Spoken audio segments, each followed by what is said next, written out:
Romanos, capítulo 5, versos 6, 7 y 8. Porque Mashiach, cuando aún éramos débiles a su tiempo, murió por los impíos. Ciertamente apenas morirá alguno por un justo, con todo pudiera ser que alguno osara morir por el bueno.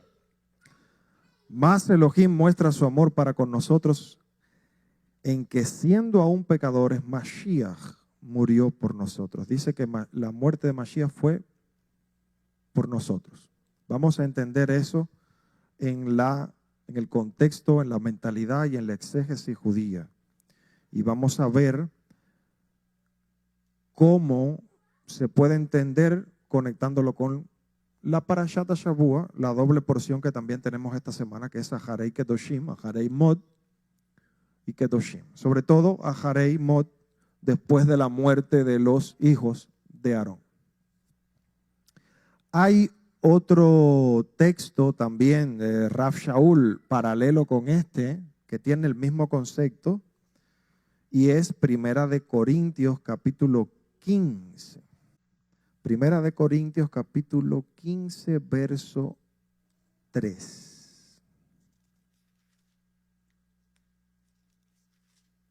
Dice así.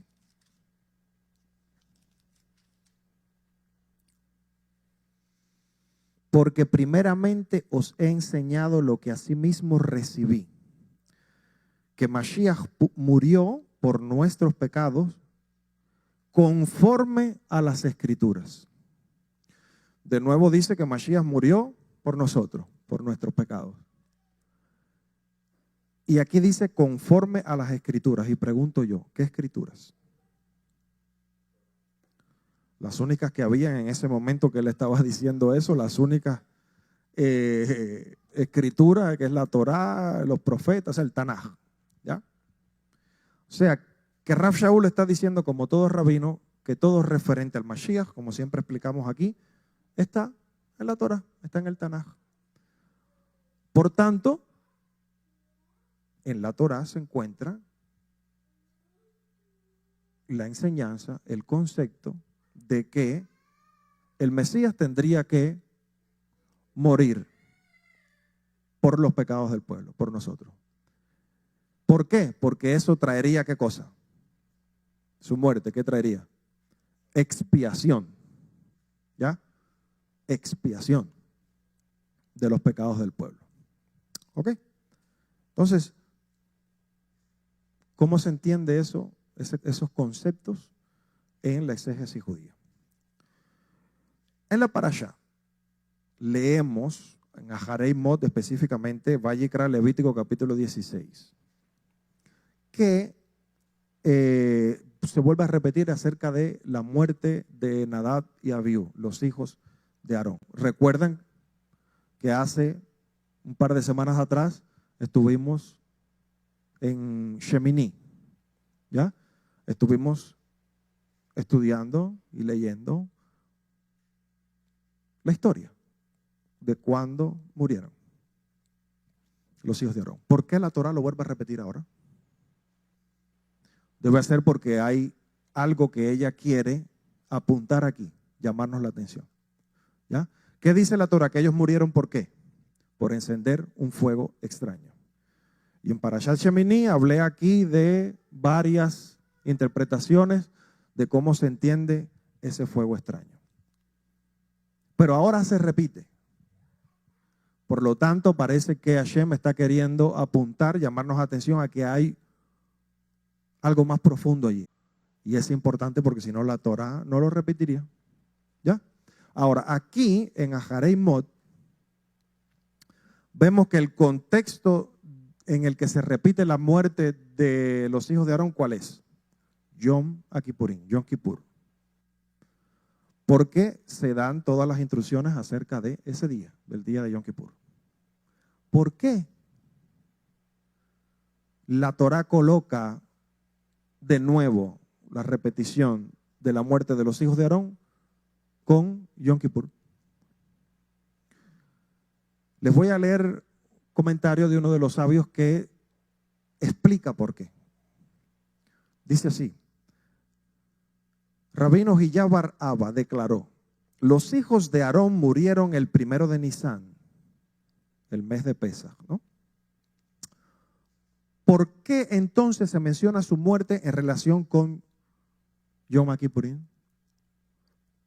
O sea, él pregunta, si el hecho ocurrió en tiempos de Pesaj, Nisán, ¿por qué la Torá lo vuelve a repetir en Yom Kippurín? ¿Por qué se menciona su muerte en relación con Yom Kippurín o Yom Kippur? Debe ser para enseñar que así como Yom Kippur efectúa la expiación, también la muerte de los justos expía. Eso está escrito en el Midrash, Vayikra Rabá, Levítico Rabá. Y este es el concepto. La muerte de los justos trae expiación. Por eso la muerte de estos dos muchachos se menciona en el contexto del día de la expiación, de Yom Kippur. Ustedes se recuerdan que en Parashat Shemini yo hablé al final, así un poco por arriba, de que después de analizar todas las enseñanzas que nos traen las diferentes interpretaciones de lo que ese fuego extraño podía ser, que le faltaron el respeto a Moshe, hablaron cuando no tenía que hablar delante de Moshe, explicaron una halajá delante de Moshe sin autorización, que otro que decía que habían bebido, otro decía que... Todas esas diferentes interpretaciones, ¿se acuerdan? Más sin embargo, hay una interpretación, hay un concepto que es este, que dice estos muchachos no eran sino justos, sadikim. Y ellos, aunque cometieron un error, según las otras interpretaciones, su deseo como justos, como sadikim, era hacer el bien y estar cerca de Hashem. Y su muerte trajo expiación, trajo algo positivo, un bienestar para el pueblo, un bienestar tan grande que Hashem expió los pecados de toda aquella generación por la muerte de estos muchachos. Eso es lo que está diciendo este rabino. Por eso la muerte de ellos, repito, se menciona en el contexto de Yom Kippur. ¿De dónde sale? ¿De dónde saca este rabino, el Midrash, este concepto? ¿De qué lugar de la Escritura él saca este concepto? Lo saca de Proverbios 10, verso 25. Y aquí ocurre algo interesante, que es que muy probablemente en las versiones que existen en cualquier idioma,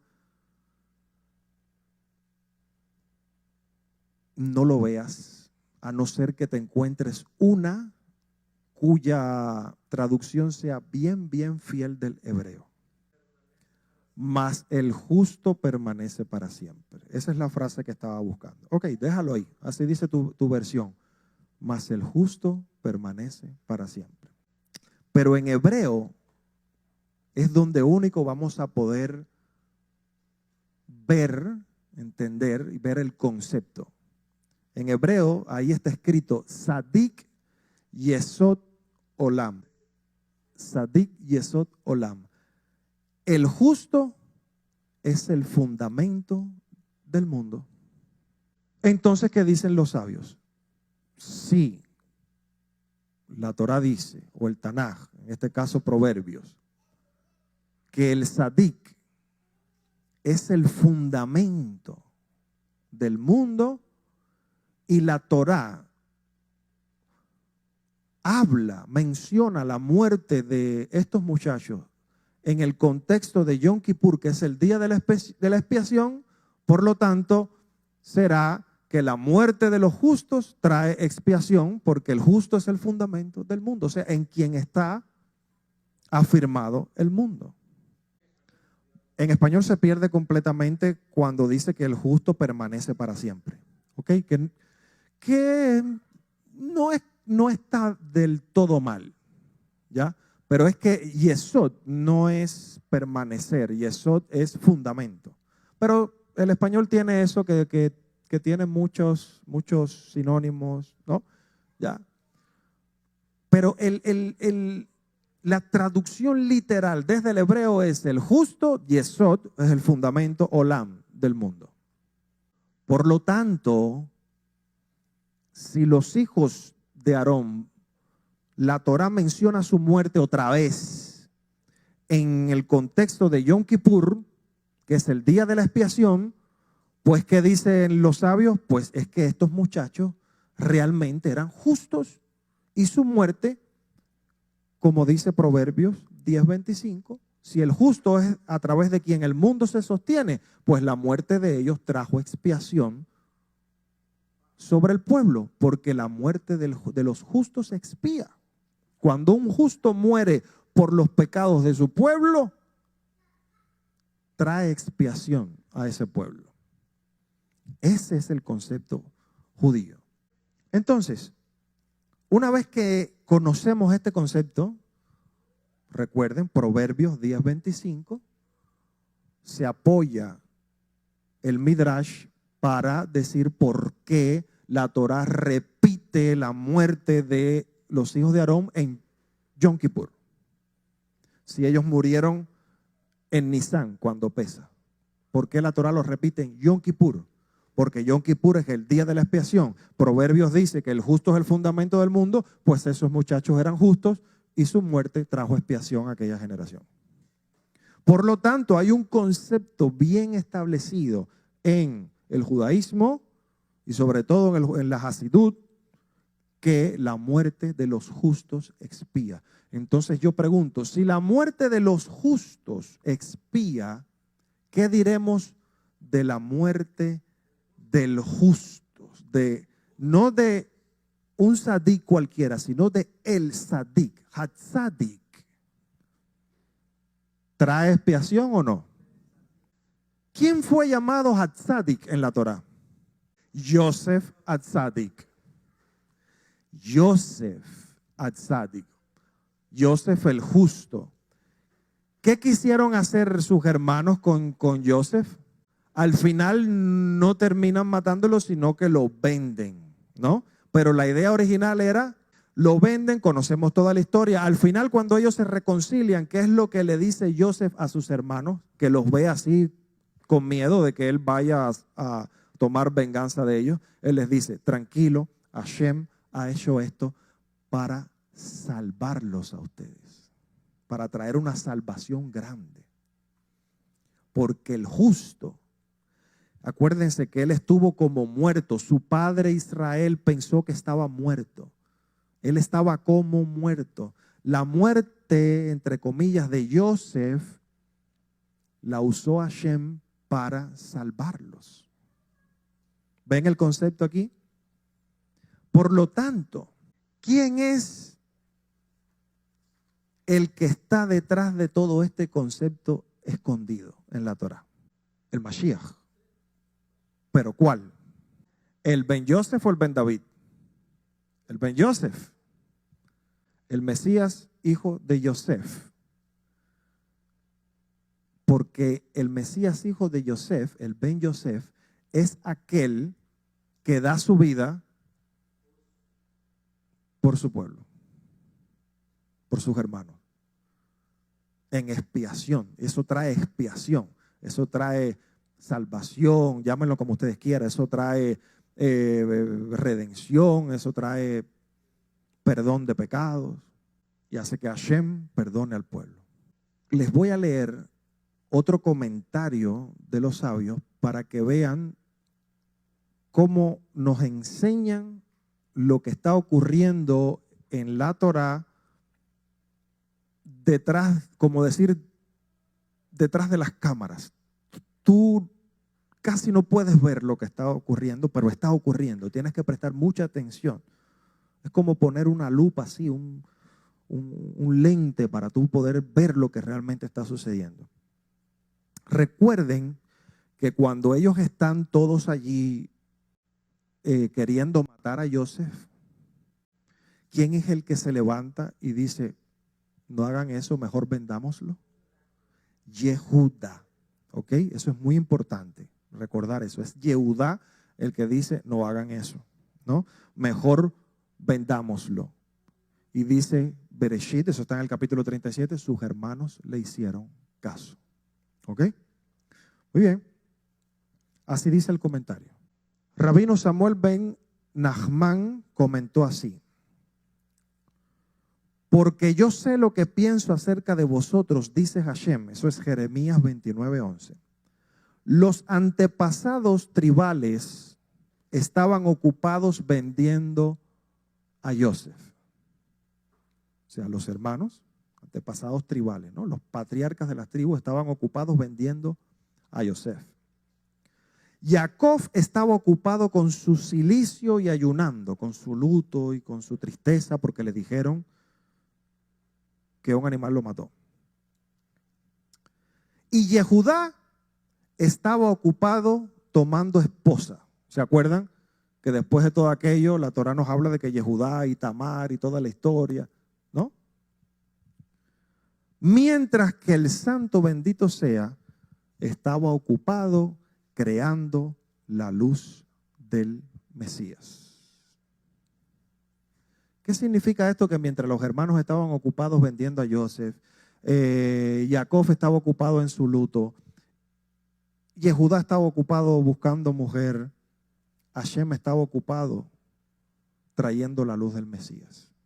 Lo que significa es esto: Hashem usó todo aquello, y mientras todo aquello estaba pasando, nos cuenta la Torá que Yehudá tiene hijos. Recuerden que nosotros leemos eso así muy rápido, pero ahí pasaron años, ¿ya?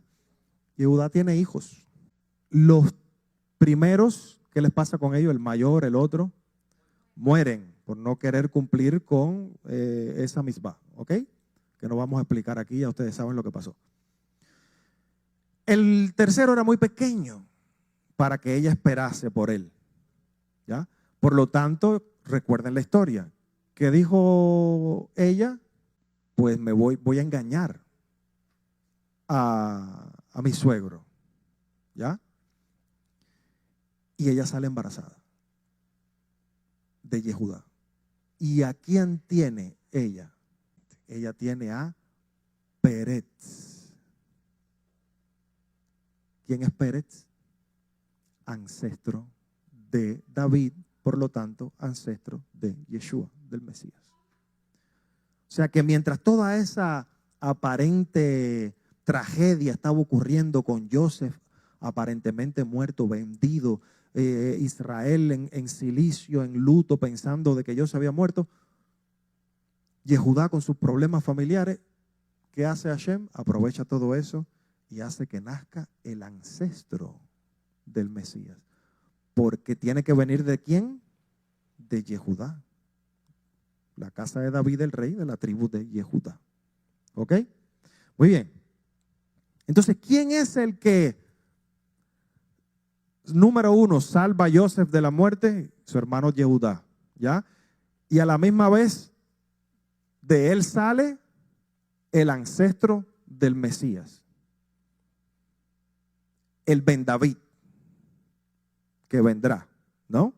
Que ha de venir. Pero antes, ¿qué tiene que pasar?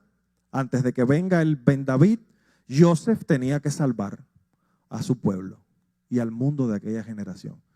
Joseph, que es Joseph Hatzadik, que está como muerto, y esa aparente muerte, ese sufrimiento de él, todos esos años, expira. Exactamente. Ahí está el concepto. ¿Ya? Entonces, continúo leyendo otro de los comentarios para que entiendan un poco mejor esto, si es que ya no lo van captando, yo creo que bastante bien. Dice así: Rambam con N, Nachmanides, dice: les diré un principio que deben tener presente en los siguientes pasajes sobre la vida de Abraham, Isaac y Jacob. Es un principio fundamental que los sabios mencionan constantemente cuando dijeron: todo lo que les ocurrió a los patriarcas es una señal para sus descendientes. Maaseh Yavod, los hechos de los padres, Simán Labanim, es una señal para los hijos. Eso es una ley exegética. Eso es ley, como una ley matemática o física, una ley en la escritura, en la exégesis. Todas estas historias son señales para el futuro, para los descendientes de Abraham, Isaac y Jacob. Por tanto, lo que está ocurriendo con Joseph, ¿qué cosa es? Es una señal de lo que iba a pasar en el futuro. Si Joseph es Atzadik, el justo, y trajo expiación para su pueblo en aquella generación, eso es una señal de que vendría el justo, cuya muerte trae expiación al pueblo. ¿Ok? Ahora, ya con eso, ¿está más claro? ¿Vale? Muy bien.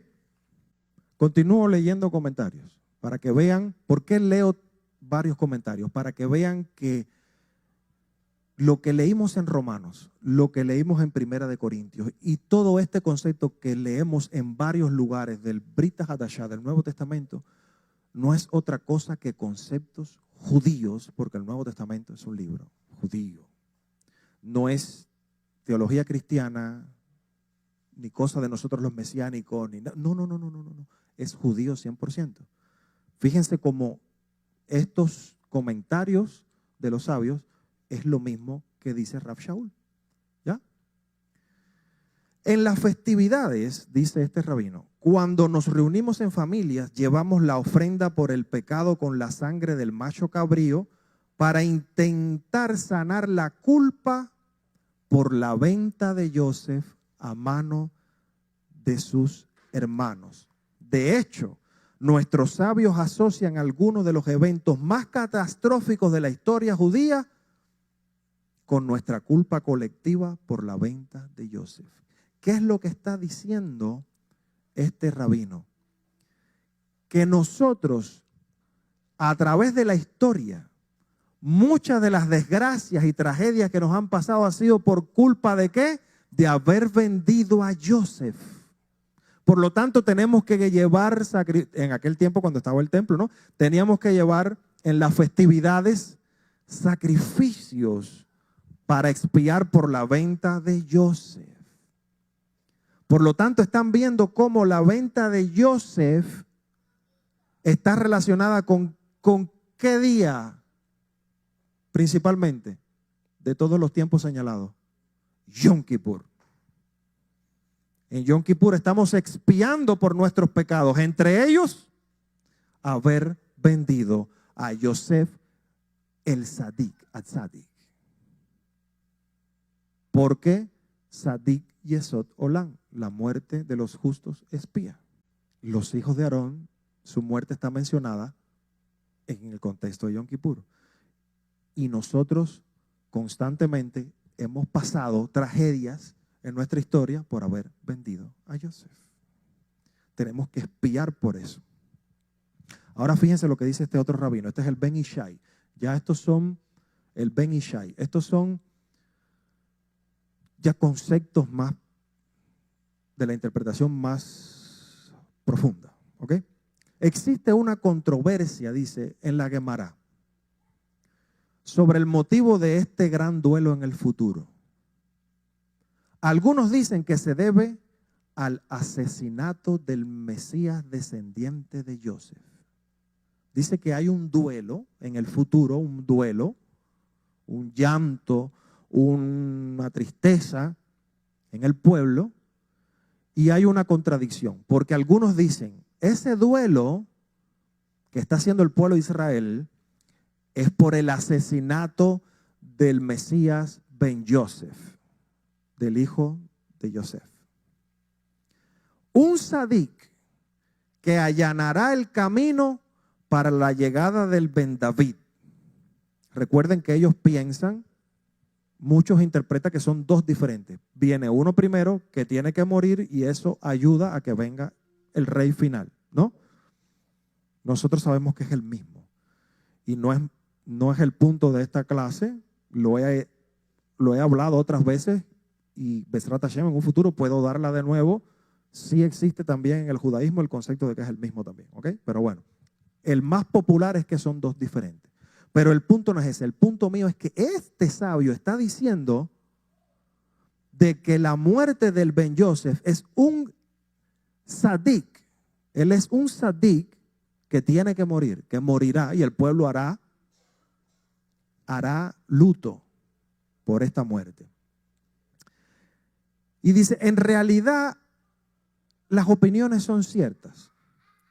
El pueblo lamentará la muerte del Ben Yosef porque lo traspasaron. Asimismo dice este rabino. Lo traspasaron, lo perforaron, ¿ok? Porque son sus pecados los que le causarán la muerte, como está escrito, fue aplastado por nuestras iniquidades. ¿Y dónde está eso escrito? Isaías 53, 4 y 5, en algunas versiones también. O sea que este rabino está citando, uno de los grandes, Ben Ishai, está citando Isaías 53, relacionándolo con el siervo sufriente, el Mesías Ben Yosef, que tiene que morir como traspasado. ¿Para qué cosa? Para que entonces venga el Ben David. ¿Qué significa para que venga el Ben David? Para que haya redención final.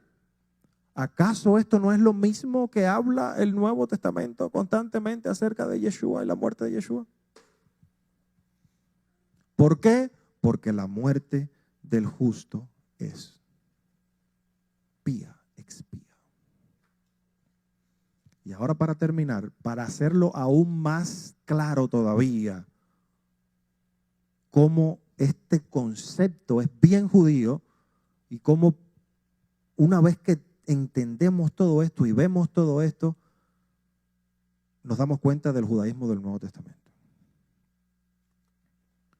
Obviamente hay que arreglar el error que cometimos, el error de la venta de Joseph, ¿no?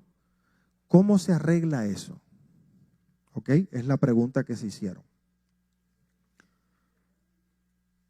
Y ellos dicen así.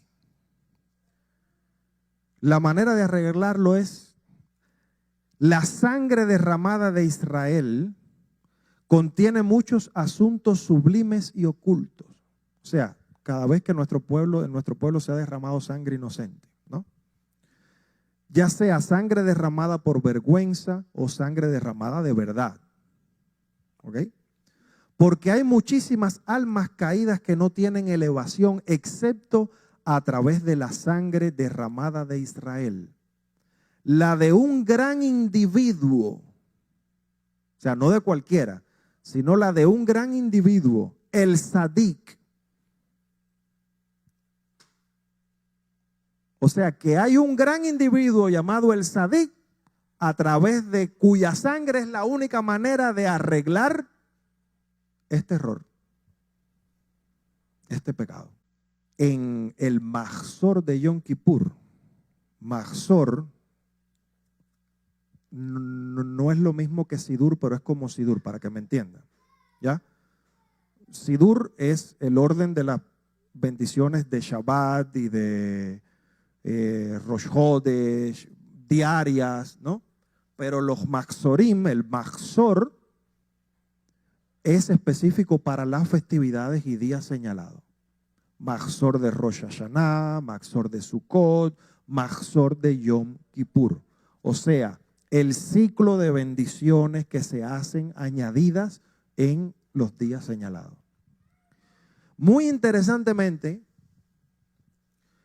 yo sé que ustedes conocen porque nuestro rabino nos enseñó y nos mostró la versión antigua que él todavía conserva del Mahzor de Rosh Hashanah. ¿Ya? ¿Se acuerdan que dice Yeshua Sarapanim? ¿Ok?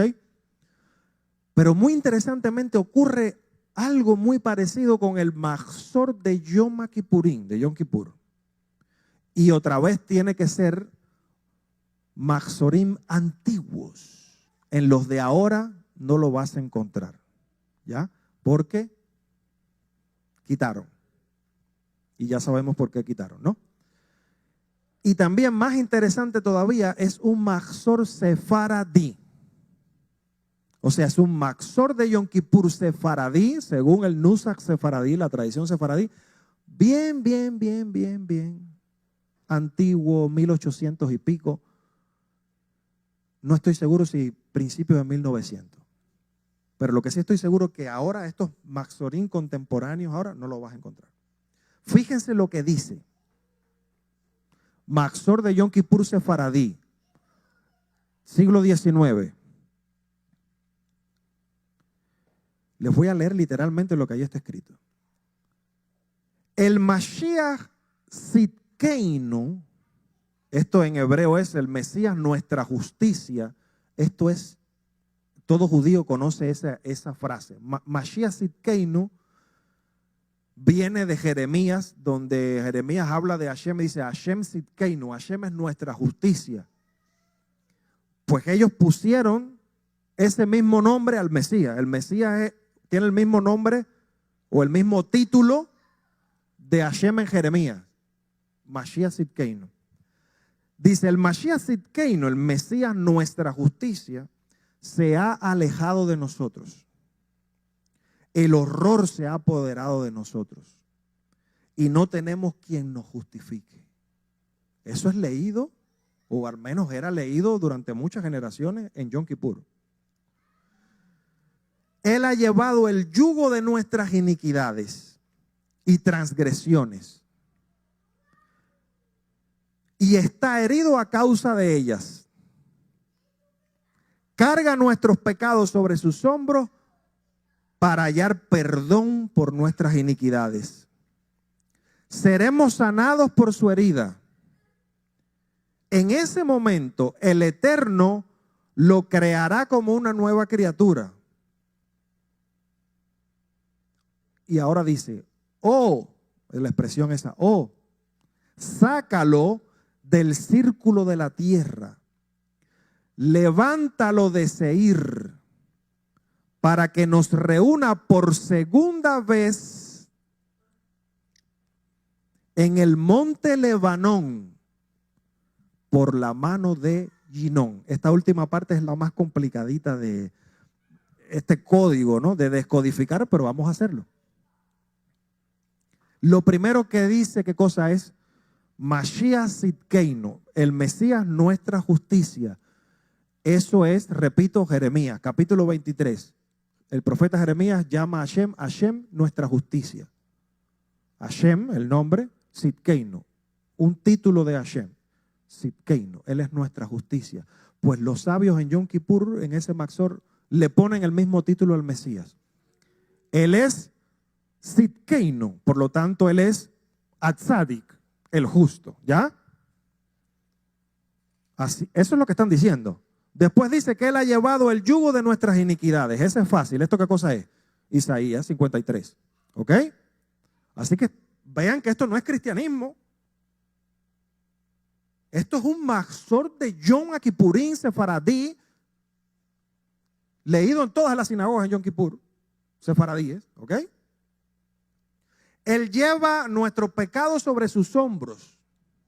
Isaías 53. El mismo concepto. Llevar sobre los hombros, cargar los pecados de Israel. ¿Saben lo que dice esto es fuerte? ¿Saben lo que dice el Midrash? Cargar los pecados de Israel como un hombre que lleva su madero.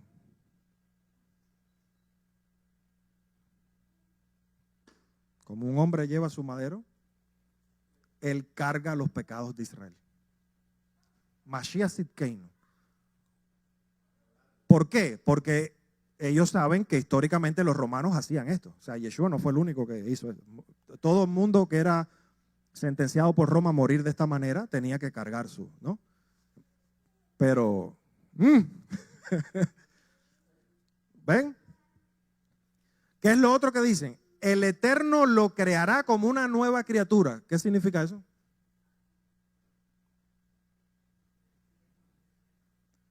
¿Cuándo alguien que muere es creado como una nueva criatura? Cuando resucita. Está hablando de resurrección. O sea, el Ben Joseph tiene que morir, pero Hashem lo resucitará. Es lo que está diciendo codificado aquí. ¿Lo entienden ahora? Yo necesito que lo entiendan.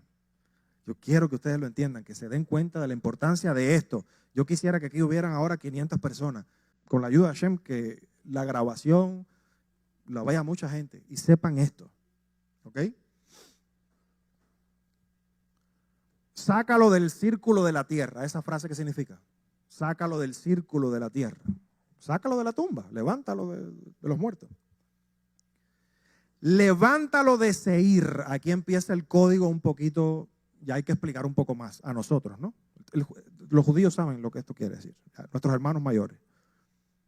Pero nosotros necesitamos explicación. ¿Qué cosa es Seir? Recuerden ese lugar que la Torah habla, el monte Seir. ¿Quién vivió allí? ¿Quién se fue a vivir ahí? Monte Seir. Esaú. Jacob se fue para Sucot y Esaú se fue, Esaf, para Seir. Monte Seir, en las mismas letras, Zair, peludo, porque Esaf era peludo, eran gemelos, pero él tenía mucho pelo. Seir, el monte Seir. ¿Cómo se le llamó a esa región donde se estableció Esaú en el monte Seir? Edom. ¿De qué imperio sale de Edom? Roma. ¿Y qué expresión religiosa sale de Roma? El cristianismo histórico. Por lo tanto, esto es un código para decir, sácalo, levántalo del cristianismo de Roma. El Mesías, el Sadik, que morirá y resucitará, el pueblo de Israel pidiendo en Yom Kippur, sácalo de Roma y regrésalo a nosotros para que nos salve. ¿Ya captan? Reúnenos. ¿Qué es eso? La diáspora, la galut, que estamos en el exilio. Reúnenos por segunda vez. ¿Por qué por segunda vez? ¿Por qué por segunda vez? Porque como nos sacaste la primera vez de Egipto, ahora sácanos de todas partes del mundo y reúnenos. Pero si es por segunda vez, aquí yo veo un código de que el Mesías vendrá 2 veces. Eso es interpretación mía personal. Yo lo veo y también de otros colegas míos que sé que están de acuerdo. Pero yo ahí se los dejo. ¿Ok? Ahora, evidentemente, por segunda vez, porque la primera, ¿cuál fue? Como será en Egipto, será. ¿Ok? Muy bien. En el monte Lebanón, eso no es Líbano. Cuando la Torah dice Lebanón, el blanco, ese es el monte del templo. Reúnenos en Jerusalén, en el monte del templo. Eso va a pasar cuando venga Mashiach. ¿Qué Mashiach? Ben David. ¿Ya? Por la mano de Ginón. Este nombre, Ginón, es un código, porque Ginón se escribe Yud, Nun, Baf. Yud, Nun, Baf. Son las 3 letras de Ginón. Es como Yud, Hei, Baf. 3 de las 4 letras del nombre de Hashem. Es como para decir, cambia una por otra. Cambia la Hei por la Nun. Tiene la Yud, tiene la Baf, pero en vez de tener la Hei, tiene la Nun. Es un código allí. Ya hablando, este es el Mesías. Para que todo el mundo entienda sencillo, sin complicarnos mucho. Ginón, ¿qué quiere decir? Es el Mesías. Aquel que tiene el nombre de Hashem sobre él, la autoridad sobre él. Él es el Sadik. Él es el que muere para que nosotros recibamos expiación. Todo esto que les he traído han sido comentarios del Midrash, de los sabios, de la Gemara, el Talmud, todo exégesis judía, lo mismo que dice el Nuevo Testamento, el Brit Hadashah. Como por ejemplo, Rabino Shaul de Tarso, Pablo. Así que para rematar ya y poner ¿cómo se dice? La cereza en el pastel, pregunto, ¿Qué pasó en la generación de Yeshua cuando estuvo aquí? Hacía algo tan horrible después de la muerte de él. ¿Qué suceso histórico? La destrucción del templo. ¿Y por qué el templo fue destruido? Por el Sinat Hinam, odio gratuito o odio sin causa. ¿Qué dijo Yeshua? El que me odia, odia también a mi Padre. Si yo no hubiera hecho entre ellos las obras que ninguno otro ha hecho, no habrían pecado. Pero ahora han visto y nos han odiado a mí y a mi Padre. Pero esto ha sucedido para que se cumpliera la palabra escrita en su Torá. Me odiaron sin causa. Esto es Yohanan 15. Yeshua dijo, me odiaron a mí, y como me odiaron a mí, odiaron al Padre. Pero esto pasó, este Sinat Hinam, este odio sin causa, para que se cumpliera lo que está escrito en su Torá. ¿Dónde está escrito? Que odiarían al Mesías sin causa. Por ejemplo, Salmo 35, 19. Yeshua citaba mucho los salmos. Ahí dice, no se alegren de mí los que sin causa son mis enemigos, ni guiñen el ojo los que me aborrecen sin motivo. O sea, no es un odio normal, es sin causa, sin motivo. Eso se llama en hebreo Sinat Hinam. Salmo 69, 4. Los que me aborrecen sin causa son más que los cabellos de mi cabeza. O sea, había odio en aquella generación, por eso iban a odiar al Mesías. Si se odiaban entre ellos, odiaban al Mesías. Entonces, esta es la cereza. Aquí viene el Talmud, los sabios en el Talmud, y dicen, Tratado Sanedrín 98a. Si el pueblo de Israel son meritorios, el Mesías vendrá con las nubes del cielo. Si no son meritorios, vendrá humildemente y montado en un burro, en un asno. Sanedrín 98a. Dice el Talmud que si el pueblo tiene méritos, el Mesías vendrá en las nubes del cielo. Pero si no tiene méritos, vendría como humilde montado en un asno. Y yo pregunto, ¿cómo entró Yeshua a Jerusalén? Montado en un asno. ¿Por qué? Porque no tenían mérito. ¿Y por qué no tenían mérito? Porque se odiaban entre sí por gusto. ¿Y por qué se odiaban entre sí? Odiaron al Mesías. Y como odiaron al Mesías, pues se les destruye el templo. Y nos vamos entonces todos a la diáspora. Por lo tanto, ¿qué tiene que hacer el Mesías para arreglar eso? Morir para que tengamos expiación. Sadik Yesod Olam. La muerte de los justos expía. El fin. The end. Romanos capítulo 5, 1 Corintios 15, etcétera, etcétera, etcétera, etcétera. Yeshua murió, el Mashiach murió por nosotros, por nuestros pecados. Y en él recibimos expiación. Eso no es un concepto cristiano, señoras y señores. Eso es un concepto judío. Les he mostrado dónde está en la escritura, en la Torá, dónde está en los escritos, por ejemplo, en Salmos y en Proverbios, dónde está en la Torá oral, en el Midrash, en el Talmud, Gemará y en los comentarios de los rabinos de la Hasidut. Por lo tanto, es lo mismo que está en el Brit Hadashah. Libro 100% judío. Que Hashem nos bendiga.